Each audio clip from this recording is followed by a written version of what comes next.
All right. Aloha rising and grand tidings, one and all. Keola Tengan here for the last day, day 24 of Applied Intuition, our 24 days of deepening our personal connection, going further. Oh, that's still on. Hold on one moment. Okay, and it's off. Of our intuitive abilities and superpowers. Yes, I am kind of dressed like a character from the YMCA today because I am finishing off with the boys playing Pirate. We're going through all of the seasonal costumes, and so I am the Pirate King, I guess. I don't know if you guys can see it, but it's like got my sword, and I've got my pirate gun, and all that fun stuff. Any case, I realized that I hadn't posted today, so I'm hopping on real quick as the boys are painting their masks and want to talk a little bit about day 24, where we really look at laying everything out in terms of the work that we've done thus far, the specific areas to integrate these aspects to readily and more steadily access our intuitive abilities rather than having it being an act of spontaneous intuitive experience, more so just a part of ourself, like when we decide to listen or decide to really pay attention and look. And so, very much in that light, our intuitive talents are exactly that. Now, again, I mentioned before that we are going to be transitioning in November into another experience, and that's going to be something that for those who decide to continue on, is going to be something that's going to be a paid experience that allows you to focus on specific areas of expertise. Like myself, as an energetic kinesthetic, has the capacity and ability to bridge this gap between the seen and the unseen and be able to better embody these frequencies. And so, as such, each and every one of us has an area of expertise. And so, we're going to be going into a 3-month follow for those who are interested.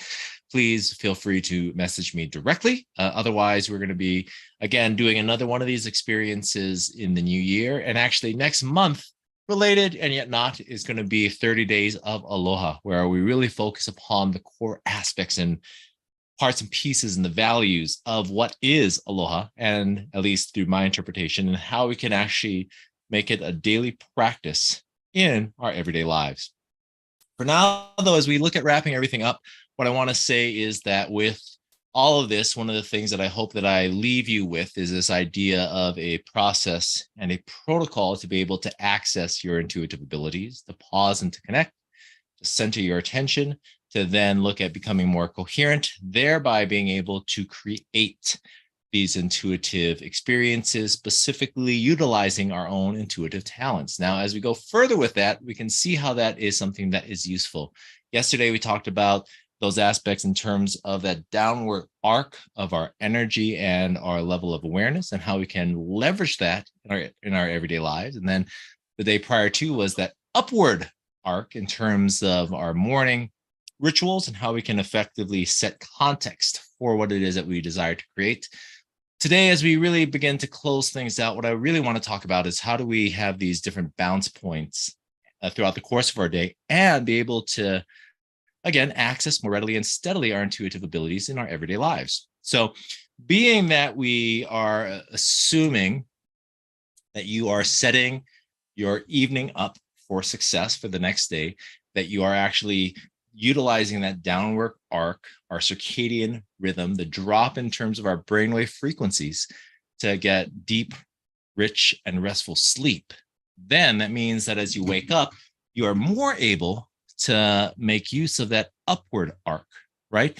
And that upward arc coming in from where we were sleeping and then coming out of that state of restfulness to be into a place of connectivity. And rather than it just continuing to come up, which for men, we see that more, it's more evident because we have a rise in testosterone that helps to excite the systems to get us out into the world. But rather than going fully into that area of general, brainwave frequency, which is usually around mid-range to high beta, a place of thinking to overthinking to anxiety.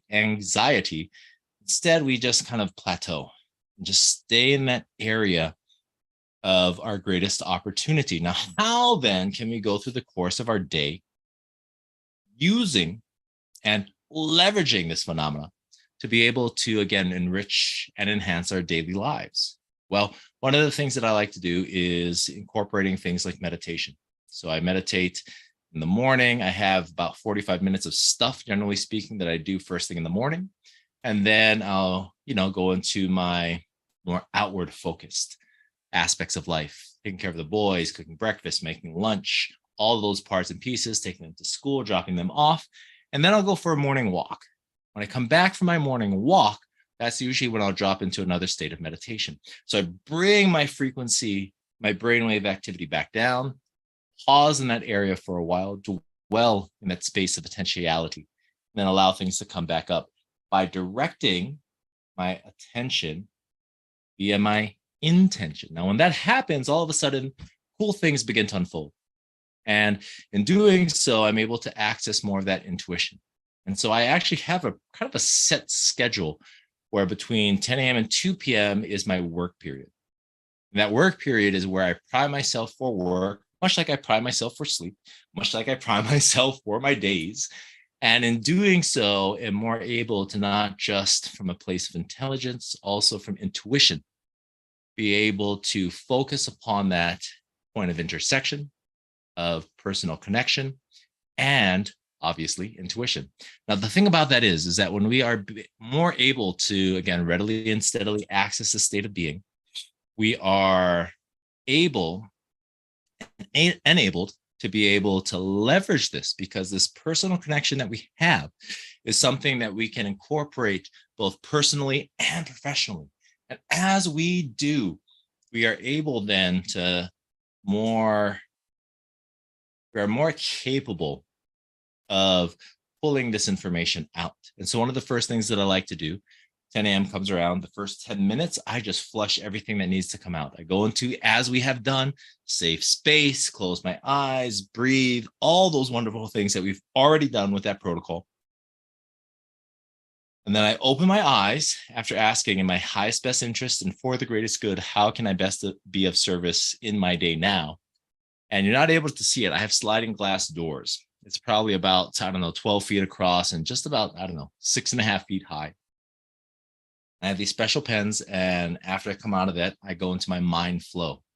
And that is just writing everything that comes out in terms of an answer to the question that I have posed in that intuitive state of being. Now, when that comes out, it's often words, sometimes it's pictures, whatever it is. I take a moment of pure intuition, just allow these things to be expressed.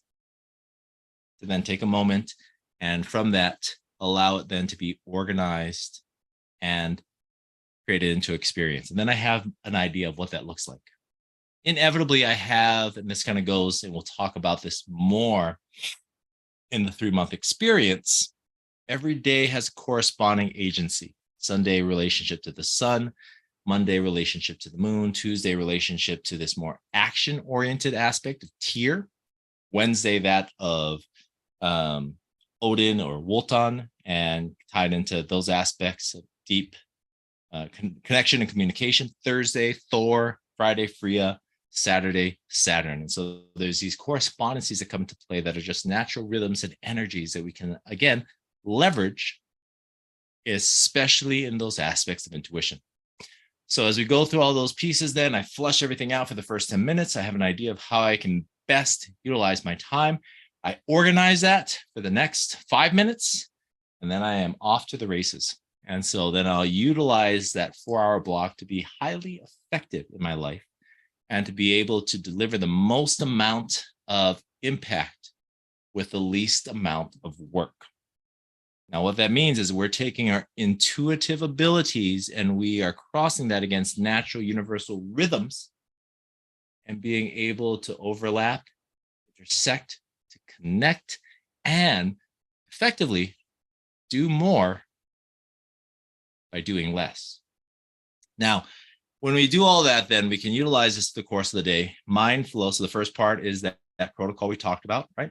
You can utilize that, whether it's a matter of going into deeper meditation, to breath work, whatever it is that we want to do. Then we can go into a place of mind flow where we flush out information, and that is getting into a place of stream of consciousness.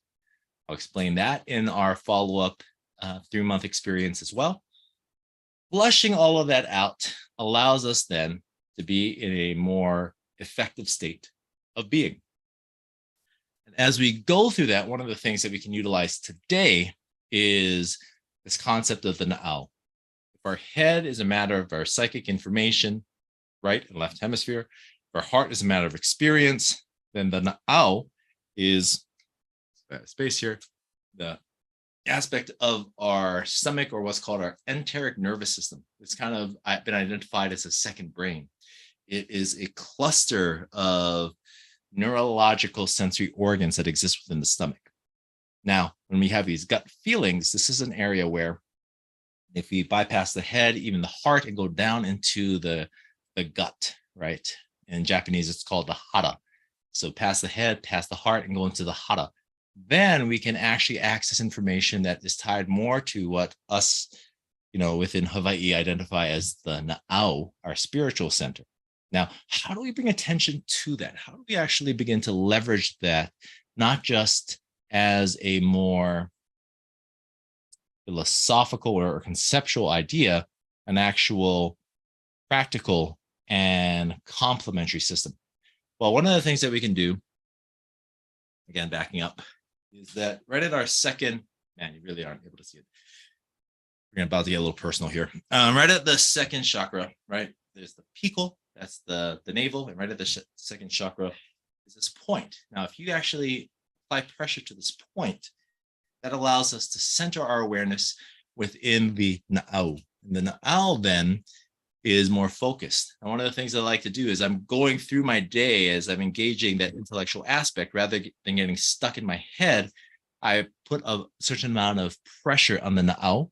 That's around the second chakra point. It's just about, an inch beneath the navel and about, inch within the body or so. And then I massage that area, focus on breathing down deeply into that point. And I like to take 3 breaths. You can do this now, applying pressure to that second chakra point. Breathing in deeply as if you're breathing into that energetic vortex and out from that point. And in doing so, we redirect energy and flow to that point. And then we are in this area of being that we are most connected to that spiritual center. And in doing so, when we are actually going through the point of actually doing some work, something that may require more cognitive energy, we are able to make better decisions because we are more connected to that intuitive area that allows us to know, not just from a place of psychic data and information, not just from a place of the heart, emotion and experience, dropping down into the very frequency of what it is that we're doing. We're more apt and able to readily and steadily access this level of information. So as we go through this process, one of the things that I want to really impart is that this is more than just a philosophical concept. It is a practical tool that we can utilize in our lives. And when we do, it really does enrich and enhance everyday life. All right, I hear a noise in the background, which means the boys are probably done painting. So I'm going to transition out of here. However, it has been my pride and it has been my pleasure and it has been my privilege to guide you through this experience of applied intuition. This is day 24, bringing everything to a close. If you have questions, by all means, ask them. I will be linking my personal information on YouTube so that you can have the email at least available to you. And in doing so, be able to have access to me and also to hopefully any answers that you have questions to. That's it for now, though. Love it.